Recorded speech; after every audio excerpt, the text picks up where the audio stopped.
किसी भी चीज को समझने के लिए सबसे पहले मन को शांत रखना चाहिए और फिर काम पर ध्यान देना चाहिए, क्योंकि हम मन से ही प्रश्न खोज लेते हैं और मन में ही जवाब देकर बैठ जाते हैं। भगवान कृष्ण ने मन को शांत रखने के लिए दो चीजें बताए हैं। भगवद गीता में भगवान श्री कृष्ण कहते हैं, मन का बेचैन होना उसका स्वभाव है। हमारे मन को लगता है कि अगर वह अलग अलग बातों के बारे में सोचता रहेगा तो हमें आने वाली हर मुश्किल और मुसीबत से बचा लेगा, पर ऐसा होता नहीं है। हम अपने जीवन का काफी अधिक समय सोच विचार करके परेशान होने में निकाल देते हैं। भगवान श्री कृष्ण कहते हैं कि मन का ये स्वभाव बदलना मुश्किल जरूर है, असंभव नहीं।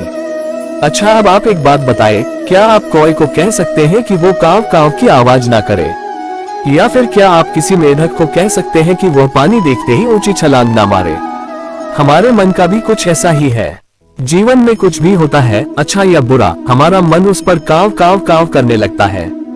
काव काव से मेरा मतलब है चिंता करना, व्याकुल होना। कोई बुरी बात होती भी नहीं है और मन परेशानी की ऊंची ऊंची लपटें लेने लगता है। कभी कभी तो मुझे ऐसा लगता है कि हम में से कई लोग सिर्फ परेशान होने के लिए जीते हैं। सारी परेशानी, पीड़ा, दुविधा अक्सर हमारी मन की बनाई हुई कहानियां होती हैं। भगवान श्री कृष्ण हमें हमारे मन को शांत और स्थिर करने के लिए दो उपाय देते हैं। पहला, ध्यान लगाना या मेडिटेट करना। दूसरा, वैराग्य भाव सीखना। अब ध्यान या मेडिटेशन शब्द सुनते ही आप में से कई लोग कहेंगे कि आप आंख बंद कर सांसें अंदर बाहर नहीं ले सकते। यहाँ हम सब गलती कर बैठते हैं। मेडिटेशन या ध्यान का मतलब सिर्फ आंख बंद कर बैठना नहीं होता।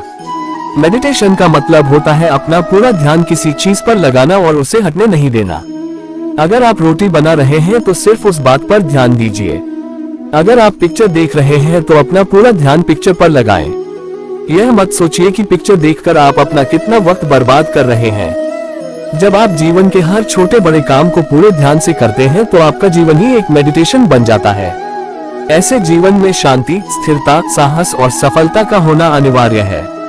वैराग्य भाव दूसरा उपाय। वैराग्य का अर्थ यह नहीं कि आप सब कुछ छोड़कर जंगल में जाकर बैठ जाएं। वैराग्य का सच्चा अर्थ है कि आप जो काम कर रहे हैं उसका क्या नतीजा या रिजल्ट निकलेगा उसकी चिंता ना करें। जैसे अगर आपने कोई इंटरव्यू दिया, आप ये कर सकते हैं कि पूरे मन से तैयारी करें और अपना बेस्ट देकर आ जाएं।